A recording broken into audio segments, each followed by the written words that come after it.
She was dying right there in the waiting room, gasping for air, begging for help, and they just walked past her. Why? Because she looked poor, because she couldn't pay $15,000 up front.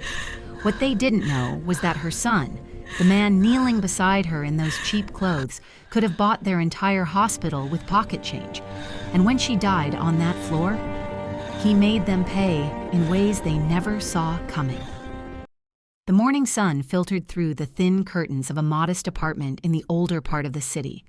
Ethan Cole, 28 years old, stood at the stove making oatmeal. His clothes were clean but worn. A faded blue shirt with a small tear near the collar that had been carefully mended, jeans that had seen better days. His shoes, visible by the door, were scuffed sneakers with the sole beginning to separate on one side. "Mom, breakfast is ready," he called softly. From the bedroom came a weak voice. "I'll be right there, sweetheart." Ethan plated the oatmeal, adding a drizzle of honey, a small luxury he always made sure they had. The apartment was small, perhaps 500 square feet total. The furniture was second-hand but well-maintained. Everything was clean, organized, marked by the dignity of people who had little but took care of what they possessed. Mrs. Eleanor Cole emerged from the bedroom, one hand pressed against the wall for support. She was 56, but looked older, her face drawn with the kind of exhaustion that comes from prolonged illness. Still, she smiled when she saw her son. "You didn't have to go through all this trouble," she said, settling carefully into the chair. "It's oatmeal, Mom. Hardly trouble." Ethan sat across from her, watching as she took small, measured bites. He'd noticed her appetite decreasing over the past months. "Did you take your medication this morning?" "Yes, yes." She waved her hand dismissively. "Stop fussing." But Ethan had counted the pills. He knew they were running low. He also knew that the prescription would cost nearly $300 to refill, money that would mean choosing between medication and rent. It hadn't always been this way. 3 years ago, his father, Robert Cole, had died suddenly of a heart attack. What nobody outside the family knew was that Robert Cole had been more than the small business owner listed in his obituary. He had been a founding partner in Cole Ventures, a private equity firm that had invested early in healthcare, technology, and real estate. When he died, his shares, representing nearly 40% of a portfolio worth billions, passed to Ethan. But they also passed with conditions. Robert Cole had grown up poor. He'd clawed his way to wealth and never forgot where he came from. In his will, he'd left Ethan a challenge. Live as the people you'll serve live. Understand their world before you change it. You have 5 years. If you can do this with integrity, the full inheritance is yours to use as you see fit. If not, it goes to charity. Ethan had accepted. He'd moved his mother from their comfortable home to this apartment, telling her it was temporary, that they needed to downsize after his father's death, that the estate was complicated. Eleanor had accepted without complaint, trusting her son. What he couldn't tell her was that he was living this way by choice, that in a vault downtown sat documents proving he controlled assets worth over $3 billion. The disease that was slowly killing his mother had started a year into this new life. A congenital heart condition exacerbated by stress and grief. The treatment was expensive. The public clinics had waiting lists 6 months long. The medications helped but weren't enough. Ethan could have ended it all with a phone call. One call to his father's lawyers, and the best cardiologists in the world would be at his mother's bedside within hours. But there were complications. The inheritance terms required verification. Audits, reviews, documentation of how he'd lived, proof of identity changes. Breaking the terms prematurely would trigger an automatic transfer to charity. His lawyers had been clear. Once initiated, the process would take weeks, maybe months, of legal review. Ethan had convinced himself they had time. The medications were working. His mother was stable.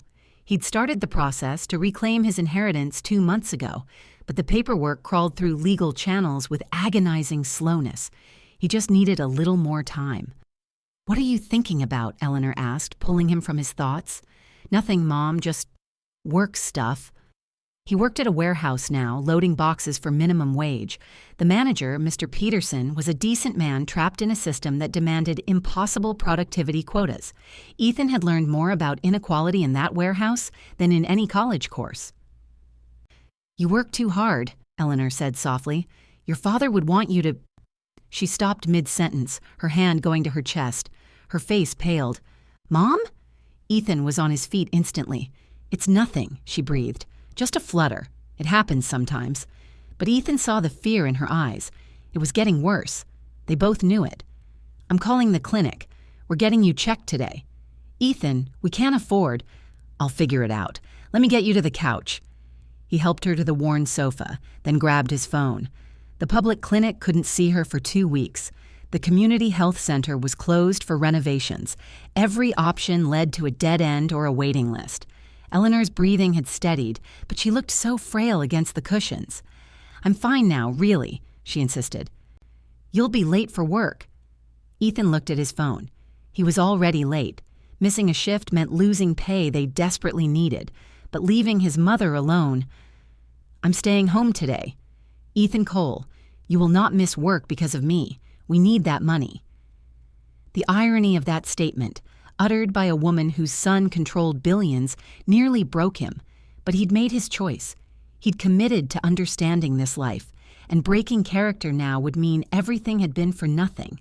"At least let me call Mrs. Chen to check on you," he said.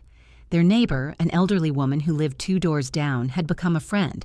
She agreed to look in on Eleanor every few hours. Reluctantly, Ethan prepared for work. He kissed his mother's forehead. "If anything changes, anything at all, you call me immediately. Promise?" "I promise, dear. Now go." The warehouse was across town. Ethan took 2 buses, a journey of 90 minutes each way. He watched the city pass by, gleaming high-rises in the financial district, giving way to strip malls and finally to the industrial zone where he worked. His supervisor barely acknowledged his late arrival with a grunt. Ethan fell into the rhythm of the work. Lift, scan, stack, repeat. His body had adapted over the months, grown stronger. His hands, once smooth, were now calloused. During his lunch break, he sat apart from the others and called his lawyer. "Mr. Hawthorne, it's Ethan. I need an update on the verification process." James Hawthorne's voice carried the weight of 50 years of legal practice.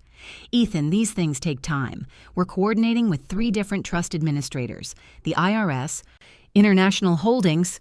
I need it faster. My mother's condition is deteriorating. I understand and I'm sympathetic, but circumventing your father's stipulations isn't simple. The moment we declare an emergency and break the terms, everything transfers to charity. Then you'd have nothing to help her with." "I'd have my own credit. Banks would." "No bank will extend significant credit until the inheritance is settled. Right now, legally, you're a warehouse worker with no assets. We've been through this." Ethan closed his eyes. His father's well-intentioned challenge had become a trap. "How much longer?" 3 weeks, possibly 4. We're doing everything we can." 3 weeks. His mother might not have 3 weeks. "There's another option," Hawthorne continued. "You could access a small portion, perhaps $50,000, through the emergency medical clause. It would require documentation, hospital bills, proof of—" "How long would that take?" "A week, maybe 10 days. Still too long for comfort, but it was something. Start that process. Send me whatever I need to sign." "Will do. Ethan, your father would be proud of what you've learned these past years." Would he? Ethan wondered. Or would he be horrified that his son had let pride and principle endanger his wife's life? The afternoon stretched endlessly. Every hour Ethan checked his phone. No messages from Mrs. Chen. That was good. That meant his mother was stable. At 6 p.m. his shift ended. He was washing his hands in the employee bathroom when his phone rang. Mrs. Chen. His heart lurched. "Ethan, you need to come home. Your mother collapsed." "I called 911, but—" The phone slipped from his hand. He caught it, pressed it back to his ear. "Which hospital?"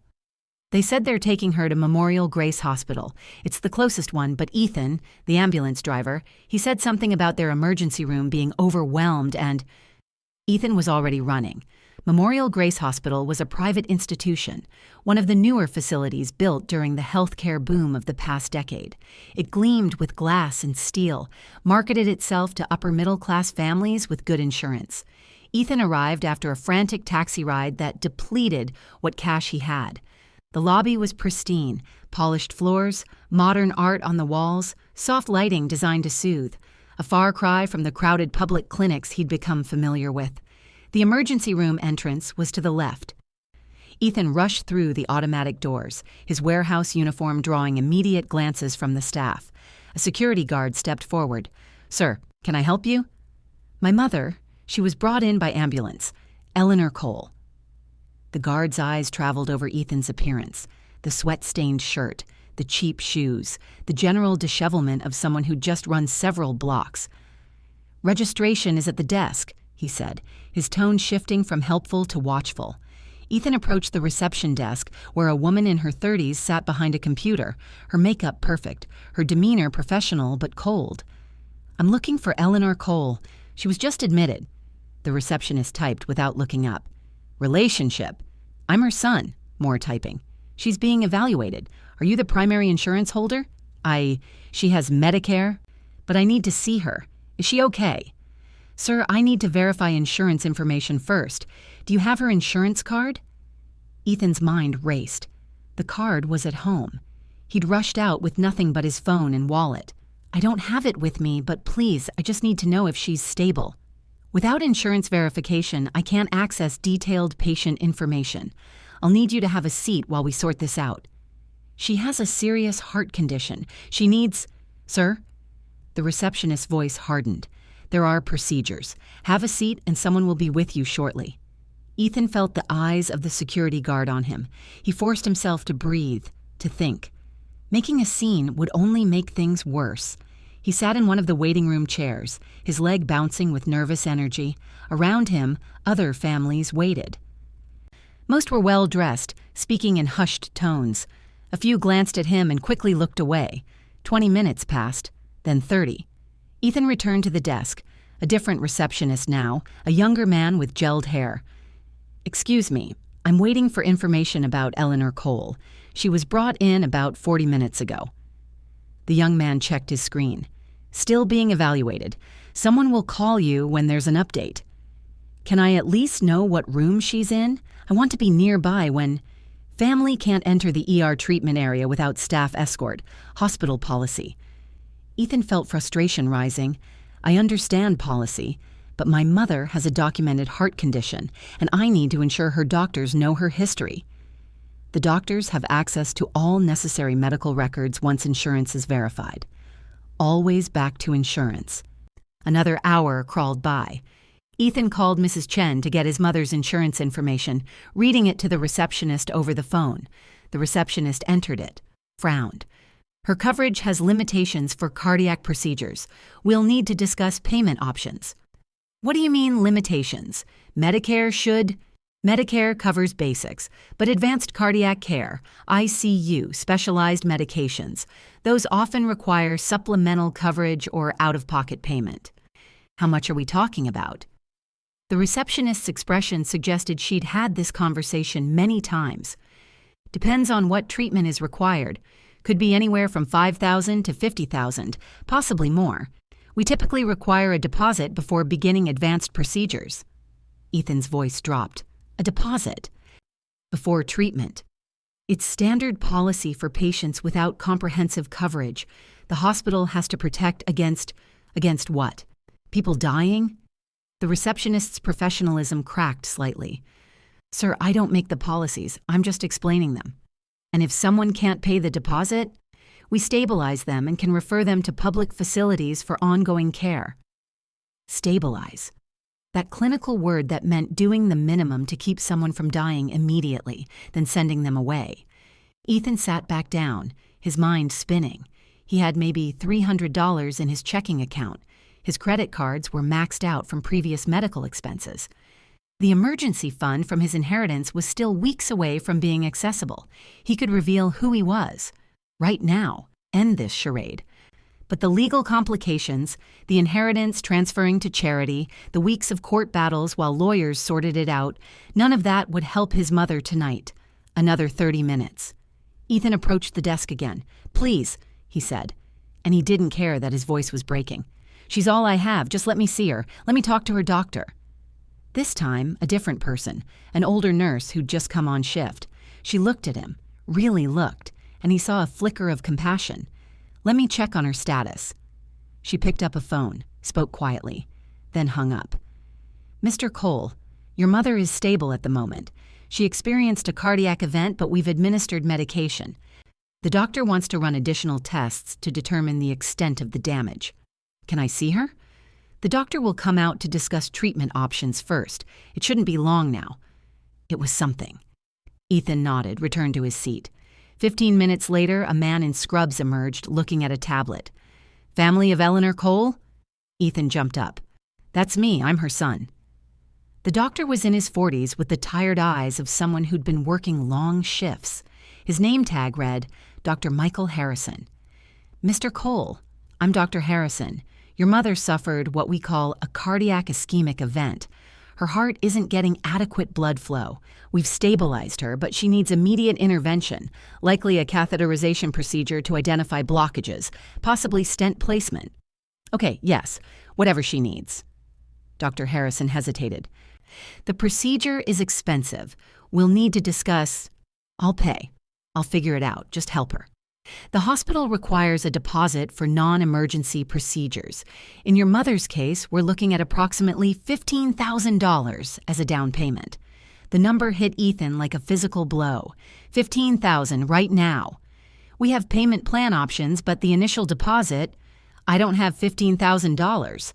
Ethan heard the desperation in his own voice. "But I can get it. I need time. A few days, maybe a week." Dr. Harrison's expression shifted. Not unsympathetic, but resigned. "Mr. Cole, without the deposit, I'm limited in what I can authorize. We can keep your mother comfortable, monitor her condition, but the catheterization lab requires advance payment for non-insured procedures. She has Medicare, which covers a portion, but the facility fees, the specialized equipment, there's still substantial out-of-pocket cost." Ethan wanted to scream. He wanted to grab this doctor and shake him and demand to know how he could stand there, so calm, discussing money while a woman was dying. But he knew it wasn't the doctor's fault. Dr. Harrison looked uncomfortable, trapped by policies he didn't create. "What happens if we don't do the procedure?" Ethan asked quietly. "Her condition will likely deteriorate. We can manage her pain, but without intervention, she could experience another, more severe cardiac event, possibly within days. So she could die. Mr. Cole—" "Answer the question, doctor. Without this procedure, my mother could die." Dr. Harrison met his eyes. "Yes, that's a possibility." Ethan felt the floor tilt beneath him. "How long do I have to get the money?" "Her condition is serious, but currently stable. We can monitor her for 48 hours, possibly 72 if no acute changes occur. After that, if no payment arrangements are made, we'd have to discharge her or transfer her to a public facility." "Transfer her in this condition? That could kill her." "Mr. Cole, I understand your frustration, but these are institutional policies. Policies that let people die because they're poor." The words hung in the air. Dr. Harrison looked down at his tablet, and for a moment Ethan thought he saw shame flicker across the man's face. "I wish I had different options to offer you," the doctor said quietly. "For what it's worth, I'm sorry." He turned to leave. "Wait," Ethan called. "Can I at least see her? Talk to her?" Dr. Harrison nodded. 5 minutes, room 7. The emergency room was a maze of curtained areas. Room 7 was at the far end. As Ethan approached, he heard his mother's voice, weak but trying to sound strong. "Don't fuss, nurse. I'm fine." Ethan pushed aside the curtain. His mother lay on a hospital bed, IV lines in her arm, monitors beeping softly. She looked so small, so fragile against the white sheets. "Mom." Her face lit up despite her condition. "Ethan, sweetheart, you didn't have to come all this way." "Of course I came." He took her hand, careful of the IV. "How are you feeling?" "Oh, you know. Been better, been worse." She tried to smile. The doctor said it's just a little heart trouble, nothing to worry about. She was lying, trying to protect him, even now. Mom, they want to do a procedure. It'll help. Is it expensive? The question killed him. Don't worry about that.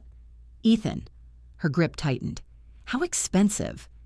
He couldn't lie to her. $15,000 for the deposit. He watched the hope drain from her eyes.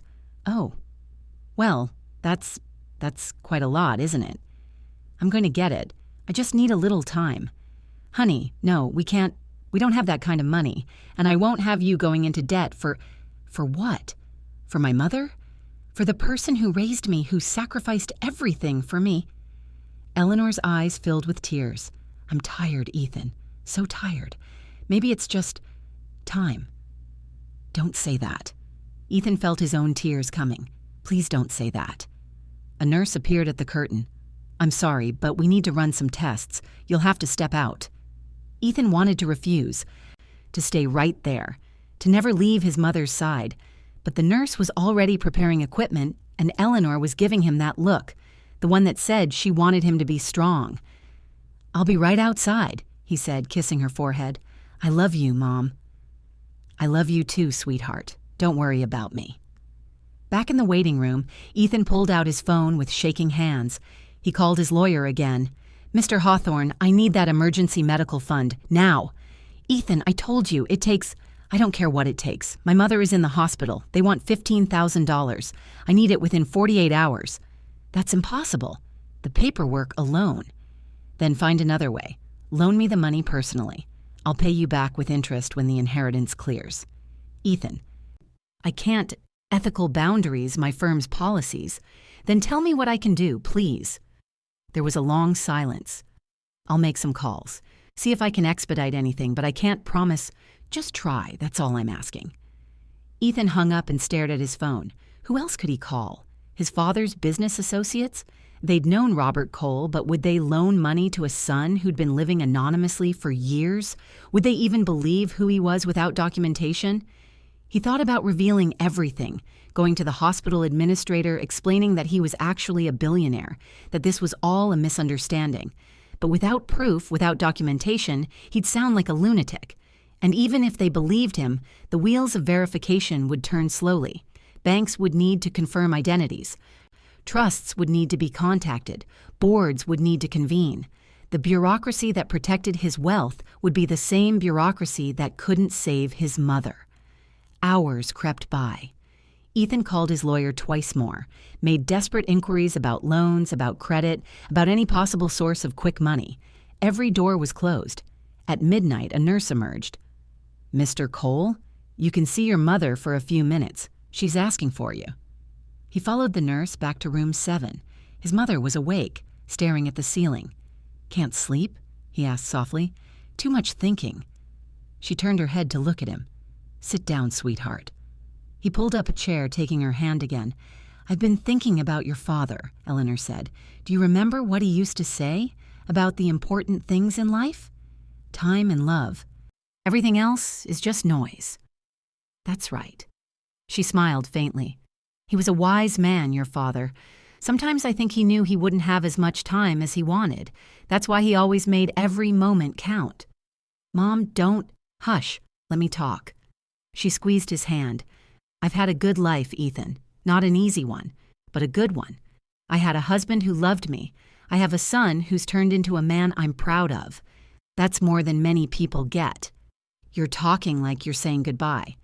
I'm just being practical. If something happens, nothing's going to happen. I'm going to get the money. They're going to do the procedure. You're going to get better.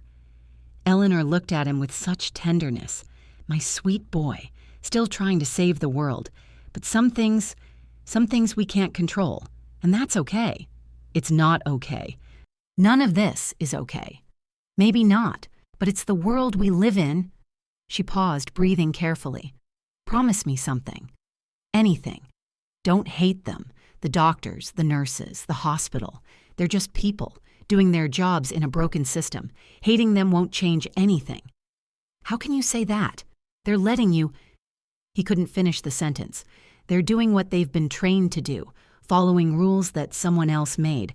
Real change. Real change comes from fixing the system, not punishing individuals. Even now, even facing her own mortality, his mother was thinking about others, teaching him lessons.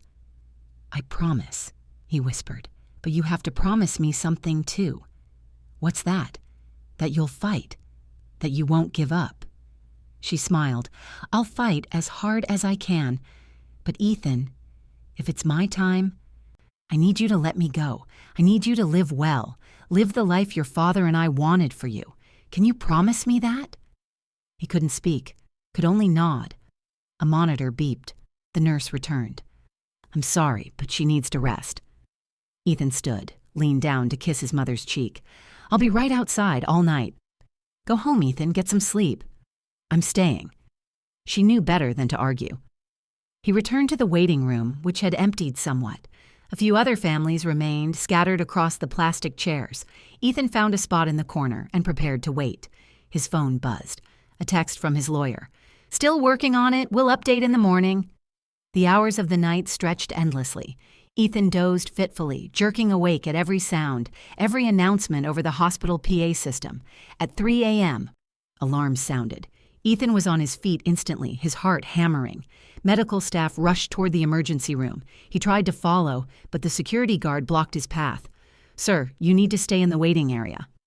"That's my mother back there." "Let the staff do their job." Ethan paced, his mind racing through worst-case scenarios. Minutes felt like hours. Finally, Dr. Harrison emerged, his expression grave. "Mr. Cole, your mother experienced another cardiac event. We've stabilized her, but her condition has deteriorated significantly. She needs that procedure now. Not in 2 days, not tomorrow, but now." "Then do it, please." "Mr. Cole, without the deposit—" "I don't care about your goddamn deposit." Ethan's voice rose, drawing stares. "My mother is dying and you're worried about money." "Sir, I need you to calm down." "Calm down? How am I supposed to calm down when you're standing here telling me my mother needs immediate surgery but won't do it because I'm poor?" The security guard was approaching. Dr. Harrison held up a hand to stop him. "Mr. Cole, I understand you're upset." "You understand nothing." Ethan's voice broke. "You go home to your family every night. You don't have to choose between rent and medication. You don't have to watch someone you love die because the system values money over human life." Dr. Harrison's jaw tightened. For a moment, he looked like he might respond. Then his professional mask settled back into place. "I'm sorry. My hands are tied. Without authorization for the procedure, then get authorization. Call whoever you need to call. It's 3 a.m. The hospital administrator won't be in until 8. My mother might not have until 8. The words echoed in the waiting room. Other families were watching now, witnessing this breakdown of a desperate son. Dr. Harrison lowered his voice. "Mr. Cole, if you'd like to see your mother, now would be a good time." The meaning was clear. Say goodbye. "No." Ethan backed away. "No, this isn't. There has to be another way. There has to be—" But there wasn't. He could see it in the doctor's eyes. The policy was the policy. The system was the system. And the system didn't care. "Room 7. Dr. Harrison said quietly. "I'll tell the staff to give you privacy." Ethan walked back through those curtained areas, his legs feeling like they belonged to someone else. When he pulled aside the curtain to room 7, his mother's eyes were open, but barely. An oxygen mask covered her face now.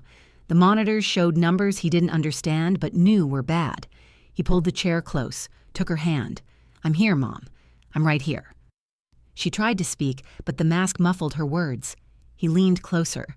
"Don't hate them." Those same words, her last lesson. "I promise," he whispered. "I promise I won't hate, but I'm going to change things, Mom. I'm going to make sure this never happens to anyone else." She squeezed his hand weakly. Her eyes said she believed him, that she was proud of him, that she loved him. The next minutes were the longest of Ethan's life. He talked to her, telling her stories about his father, about memories from his childhood, about everything and nothing. He didn't know if she could hear him, but he talked anyway because stopping meant accepting what was happening. At 4:17 a.m., the monitor's steady beeping became a single, sustained tone. Medical staff rushed in, but Ethan knew. He'd known from the moment that tone began. They worked on her. Compressions, medications, desperate attempts to restart what had stopped.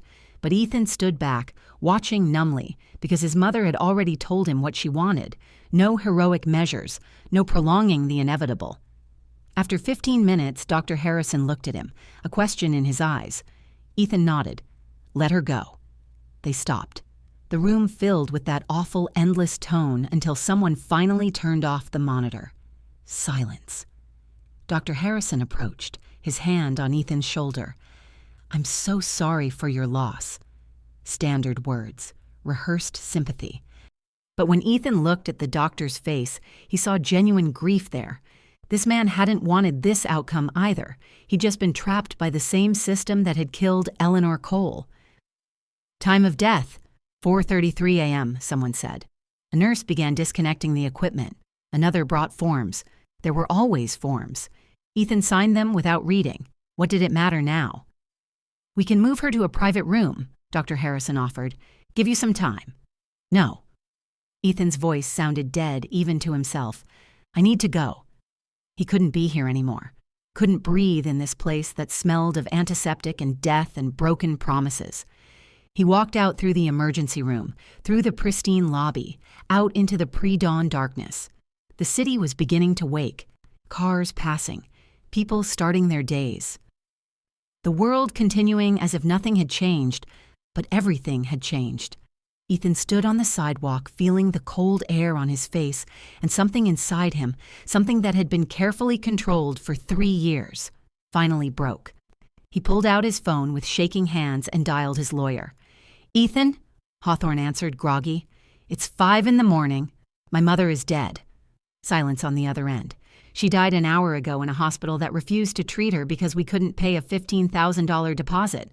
She died because they saw my cheap clothes and assumed I couldn't pay. She died because the system values money over human life. Ethan, I'm so sorry. I want to end it. The experiment, the challenge, all of it. I want to reclaim my identity, my inheritance, everything. How fast can you make it happen? We can expedite. Given the circumstances, probably 48 hours to make it 24. I don't care what it costs. Call in every favor. I want it done. What are you planning? Ethan looked back at the hospital, its glass facade beginning to glow with the rising sun. I'm planning to keep a promise I made to my mother and to make sure no one else dies the way she did. 23 hours later, Ethan Cole stood in a hotel suite overlooking the city, wearing a suit for the first time in 3 years. The tailored fabric felt foreign after so long in warehouse uniforms and thrift store clothes. His lawyer had brought it, along with a briefcase full of documents. Everything's in order, Hawthorne said, laying papers across the desk. Your identity has been reestablished. Access to your accounts has been restored. The board of Cole Ventures has been notified. As of 1 hour ago, you are officially the controlling shareholder of assets valued at $3.2 billion. Ethan signed where indicated, his hand steady despite not having slept in 2 days. The hospital, he said.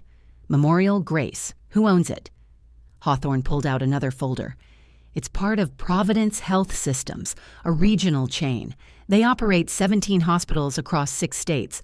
Cole Ventures holds a 32% stake through your father's healthcare investments. Not controlling interest, but significant. Who else are the major shareholders? Redmont Capital has 40%. Various smaller institutional investors hold the rest. I want a meeting with Providence's board of directors tomorrow morning. Ethan, perhaps you should take some time to...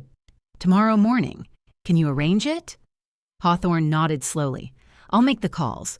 But Ethan, as your lawyer and your father's friend, I need to ask, what exactly are you planning? Ethan walked to the window. Below, the city sprawled, thousands of lights representing millions of lives. How many of them were struggling the way he'd struggled? How many were one emergency away from disaster? My mother asked me not to hate, he said quietly, and I won't. But she also raised me to fight injustice. What happened to her, this was injustice, and I'm going to make it right.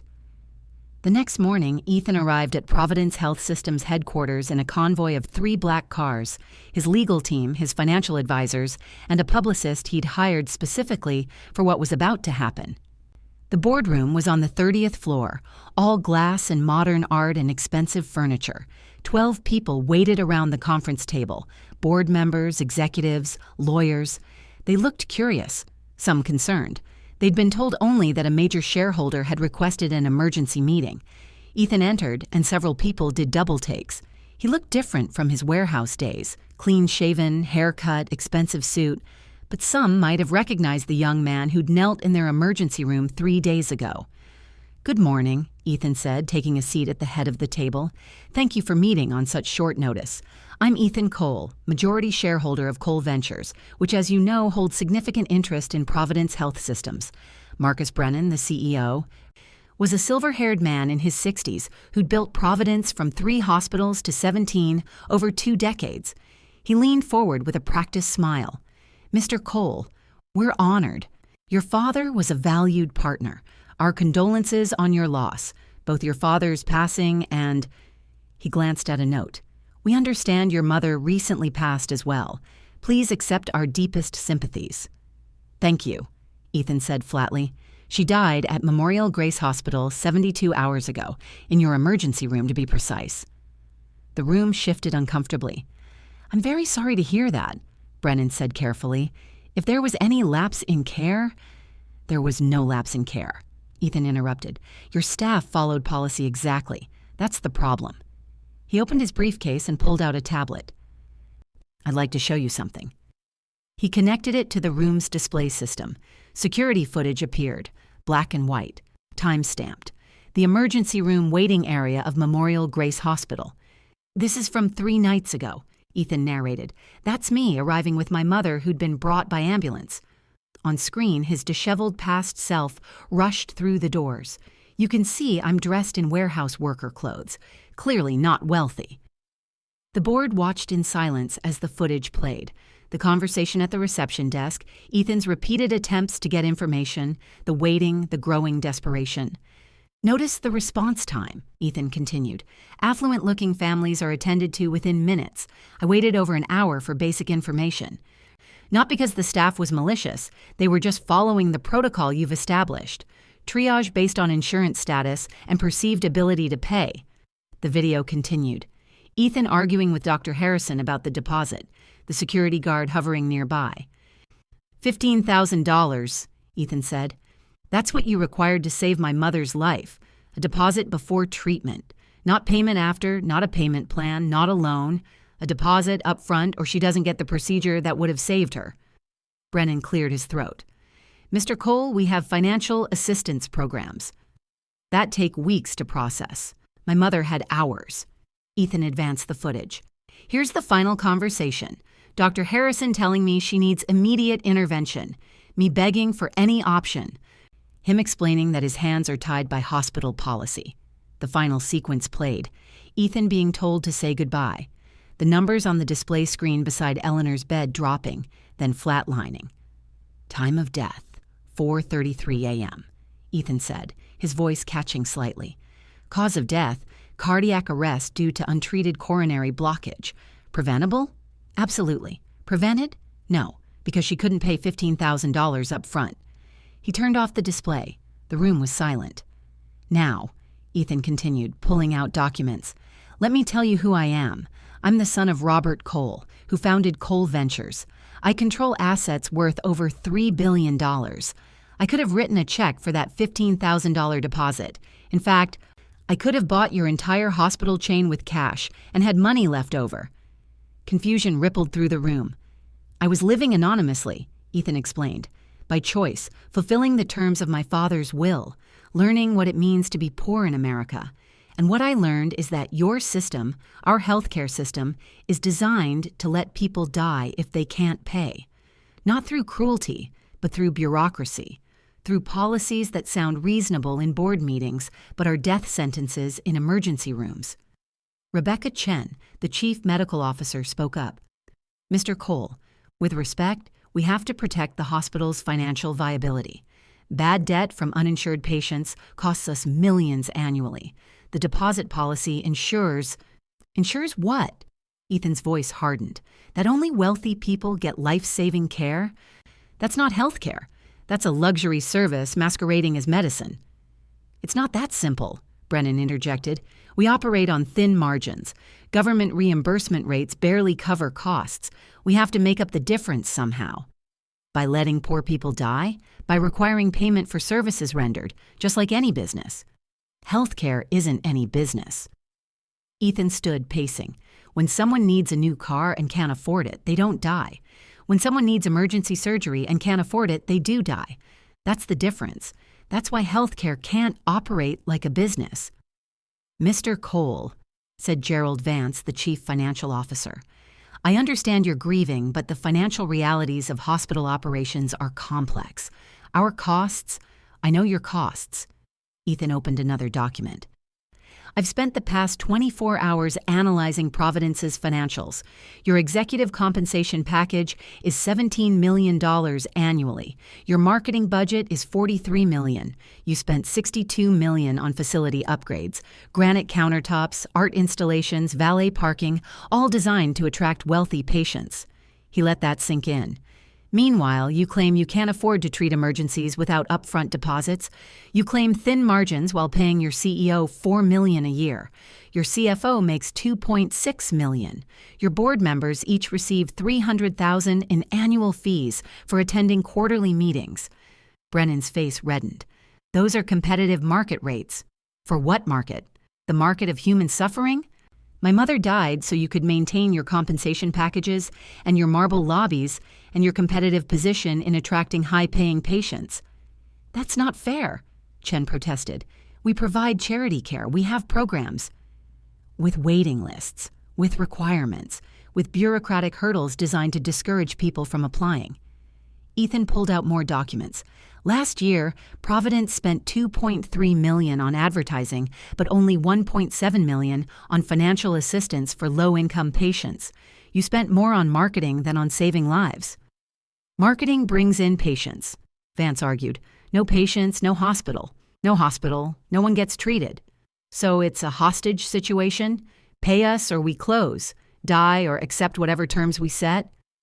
Ethan shook his head. No, there's another way. He returned to his seat, spreading out a proposal. Here's what's going to happen. As a major shareholder, I'm calling for immediate policy changes across all Providence hospitals.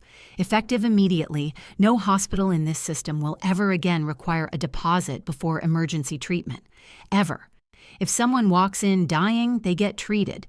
Period. We figure out payment later. That's financial suicide? Vance sputtered. We'd be bankrupt in a year. We'll offset the costs, Ethan continued. Executive compensation will be capped at $500,000 annually. That's still more than most Americans make in a decade. Marketing budgets will be cut by 75%. Facility upgrade budgets will be redirected to patient care and financial assistance. You can't do this, Brennan said, standing. You hold 32%. You don't have controlling interest. I don't. But Redmont Capital holds 40%, and I spoke with their CEO yesterday.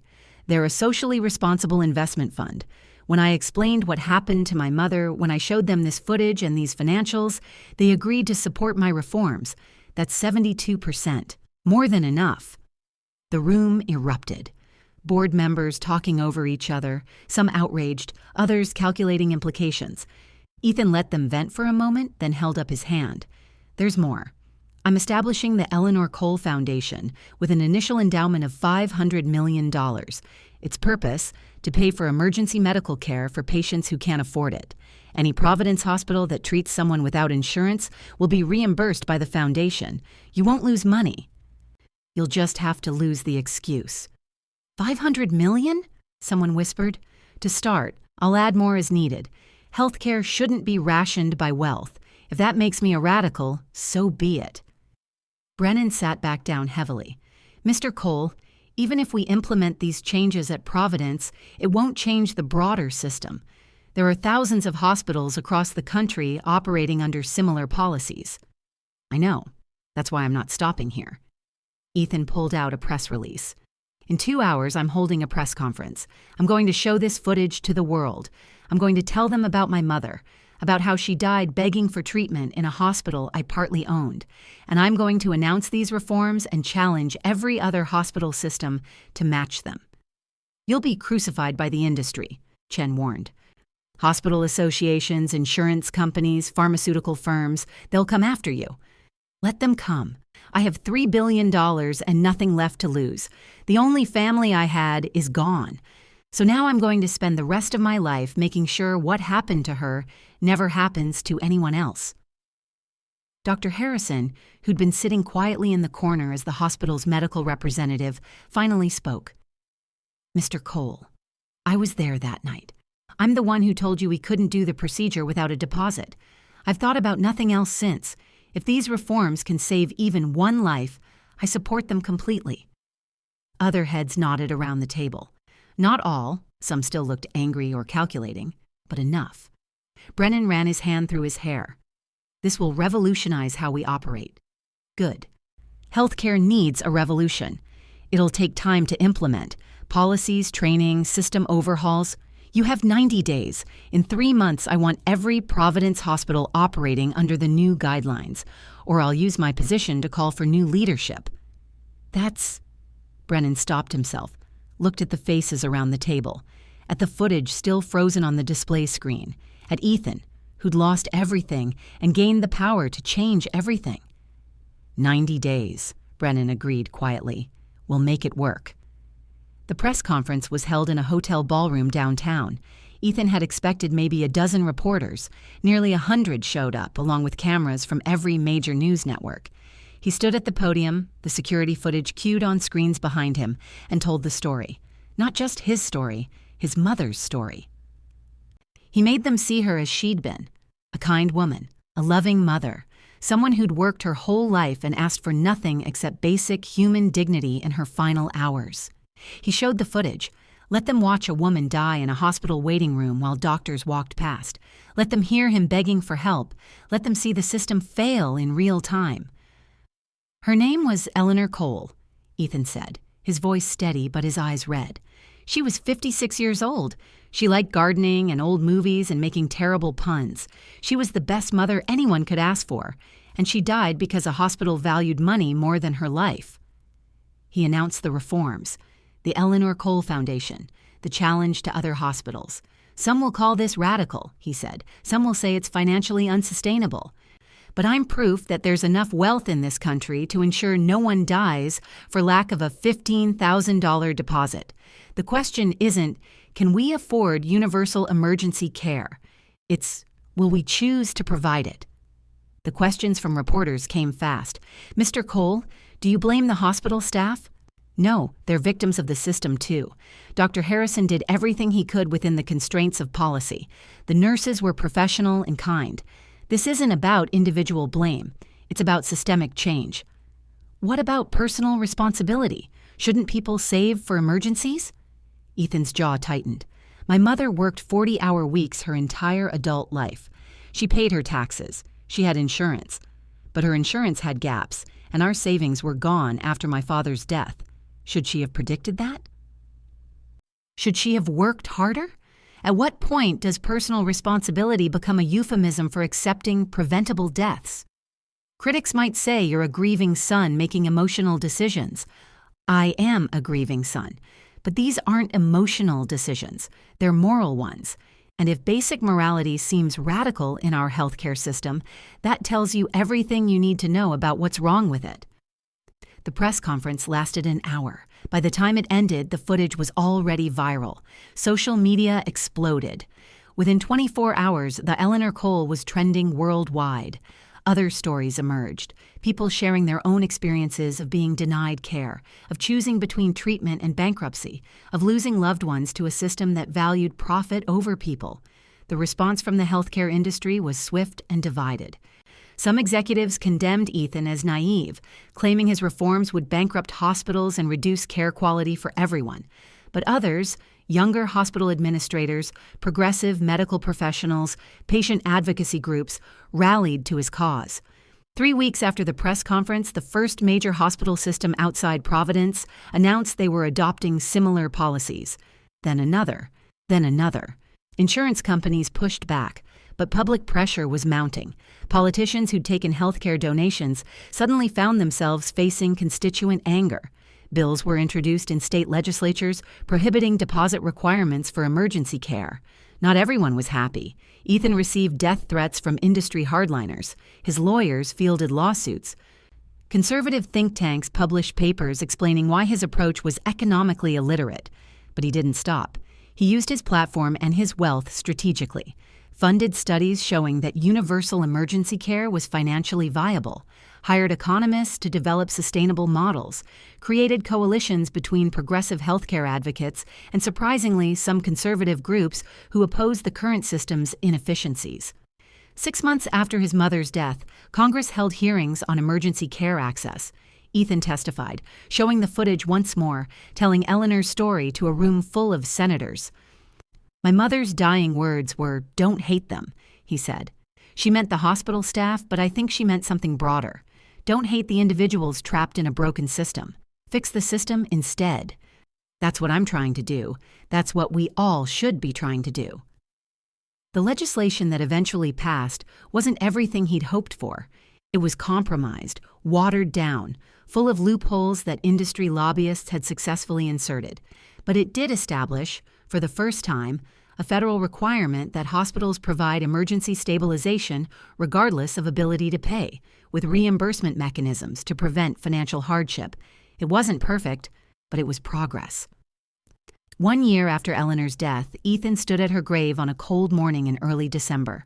The headstone was simple granite with an inscription he'd chosen carefully.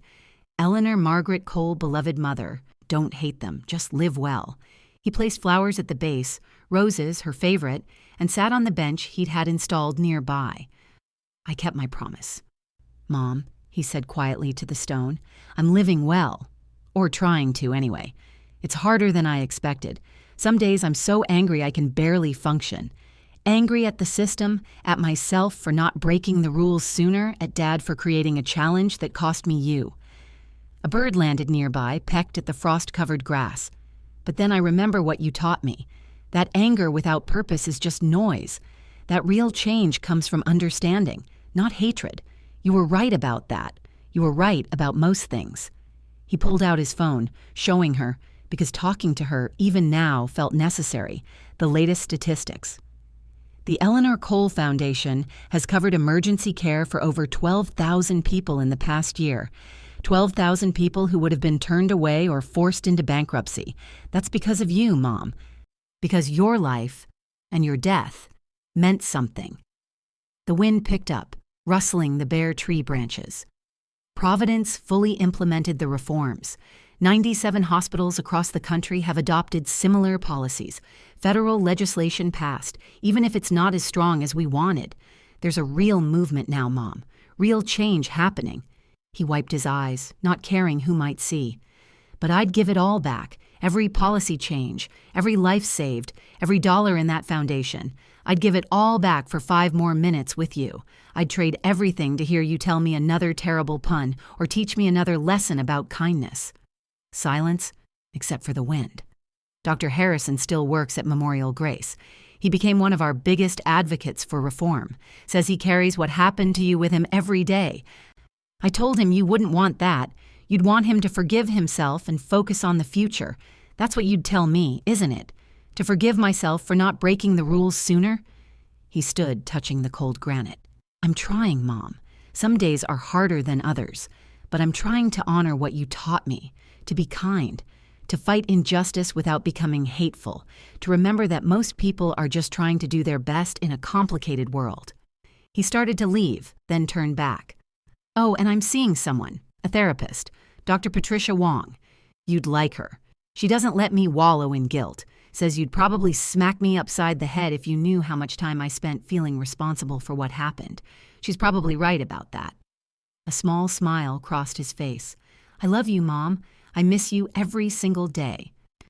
But I'm going to be okay, and I'm going to keep working to build the world you believed in. one where people take care of each other, where wealth doesn't determine who lives and who dies, where kindness matters more than profit. He walked back to his car where his driver waited patiently. Marcus, a former warehouse worker from Ethan's old job, whom he'd hired not out of guilt, but because Marcus was good at his job and deserved the opportunity. "Home, Mr. Cole?" "Actually, Marcus, let's head to the foundation offices. I want to review the new applications." As they drove through the city, Ethan looked out the window at the people going about their lives. How many of them were one emergency away from disaster? How many were trapped in the same system that had killed his mother? Still too many, but fewer than before. And every day, a little fewer still. His phone buzzed, a text from Dr. Harrison. "Just wanted you to know, we treated an uninsured patient today who needed immediate cardiac intervention. No questions asked, no deposit required. She's going to be fine. Thought you'd want to know." Ethan typed back, "Thank you for telling me. That's one more life saved. One more person who wouldn't die like his mother had died. It wasn't enough. It would never be enough. But it was something. And as his mother had taught him, sometimes something was where you started to build everything." 2 years later, the Congressional Medal of Honor for Public Service ceremony was held in Washington, D.C. on a crisp autumn afternoon. Ethan wore a suit his mother would have approved of, expensive but not ostentatious, professional but not cold. The citation read, "For extraordinary dedication to healthcare reform and for establishing systems that have saved countless lives while respecting human dignity regardless of economic status." As he stood at the podium accepting the award, looking out at the audience of politicians, healthcare professionals, and activists, Ethan thought about the journey that had led here. The Eleanor Cole Foundation had grown beyond anything he'd imagined. It now operated in 43 states, had covered emergency care for over 80,000 people, and had spawned 17 similar foundations funded by other wealthy individuals who'd been moved by Eleanor's story. The legislation had been strengthened twice since its initial passage. Deposit requirements for emergency care were now illegal in 37 states and limited in the others. Patient rights had been expanded. Hospital transparency requirements meant facilities could no longer hide their policies behind bureaucratic language. Providence Health Systems had become a model for ethical healthcare delivery. Their patient satisfaction scores had actually increased despite, or perhaps because of, the elimination of discriminatory payment policies. Brennan had retired, replaced by a CEO who'd started her career as an emergency room nurse and understood healthcare from both sides. Dr. Harrison now directed Providence's Medical Ethics Board, ensuring that policies served patients rather than profits. And most importantly, people were living who would have died. Mothers who would have been turned away were getting treated. Fathers who would have been bankrupt were keeping their homes. Children who would have lost parents weren't becoming orphans. Eleanor's death hadn't been meaningless. It had sparked a movement that was reshaping American healthcare. But as Ethan gave his acceptance speech, thanking the people who'd supported his work, acknowledging the progress while noting how much remained to be done, he felt the familiar ache of loss. "My mother used to say that the measure of a society is how it treats its most vulnerable," he said to the assembled crowd. By that measure, we were failing. In many ways, we're still failing. But we're failing less than we were. And every day, we're working to fail a little bit less. He held up the medal. "This honor belongs not to me, but to every person who's fought for healthcare justice, to every doctor who's pushed back against inhuman policies, to every nurse who's found creative ways to help patients the system wanted to ignore, to every patient who's shared their story despite the pain of reliving it, and especially to Eleanor Cole, who taught me that the opposite of hate isn't indifference, it's understanding and action." After the ceremony, there was a reception. Ethan shook hands, accepted congratulations, made small talk with senators and healthcare executives, but he left early, declining the after parties and networking dinners. He had somewhere more important to be. The cemetery was empty in the fading light. Ethan walked the familiar path to his mother's grave, the medal still in his pocket. He sat on the bench, looking at her name on the stone. "They gave me an award today, Mom," he said, "for doing what you always did naturally, caring about people. Seems backwards, doesn't it? You spent your whole life being kind without recognition, and I get a medal for trying to fix a system that killed you." He pulled out the medal, turning it over in his hands. "I met a woman today at the reception, Jennifer Martinez. She came up to me crying, said the foundation had covered her son's emergency surgery last year, said he's alive because of what we built in your name. She asked if she could hug me. I said yes, and she whispered, 'Thank you,' over and over again." Ethan's voice caught. "That's what this is all about, isn't it? Not the medals or the legislation or the press conferences. It's about Jennifer's son being alive. It's about families staying together. It's about people getting to live the lives you believed they deserved." He placed the medal at the base of the headstone, next to the flowers. "This belongs to you, Mom. Everything good that's come from this, every life saved, every family kept whole, that's your legacy, not mine. I'm just the person who had the resources to make your values into policy." The sun was setting now, painting the sky in shades of orange and purple. His mother would have stopped to appreciate it, would have found some poetic meaning in the colors. "I still miss you," Ethan said quietly. "Every single day. I see something funny and want to tell you about it. I face a difficult decision and wish I could ask your advice. I succeed at something and want to hear you say, 'You're proud of me.'" He stood touching the cold stone one last time. "But I think I understand now what you meant when you said live well. You didn't mean live richly or live successfully. You meant live purposefully. Live in a way that makes things better. Live with the kind of love and generosity that you showed every day of your life." He started to walk away, then paused. "Oh, and Mom, I finally tried making your terrible puns. They're still terrible, but people smile anyway, and I think you'd appreciate that."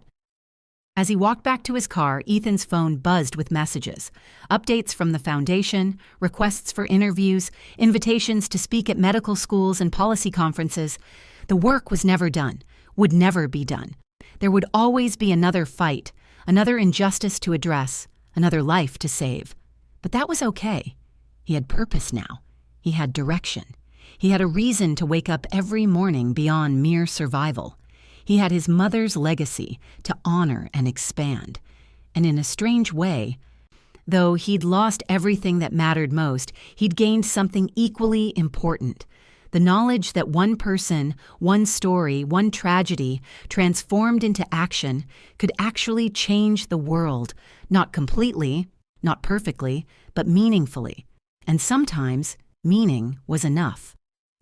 As Ethan drove away from the cemetery, he thought about the question his mother had posed in her final moments, the question that haunted him, motivated him, defined his work. How many people have died simply because they were poor? The answer was still too many. But because of Eleanor Cole, because of the movement her death had sparked, because of the thousands of people who joined the fight for healthcare justice, the answer was slowly, gradually, day by day becoming fewer. And that, Ethan realized, was what living well truly meant. Not vengeance, but justice. Not hatred, but understanding. Not despair, but determined hope. His mother had taught him that in life. Her death had shown him how to apply it.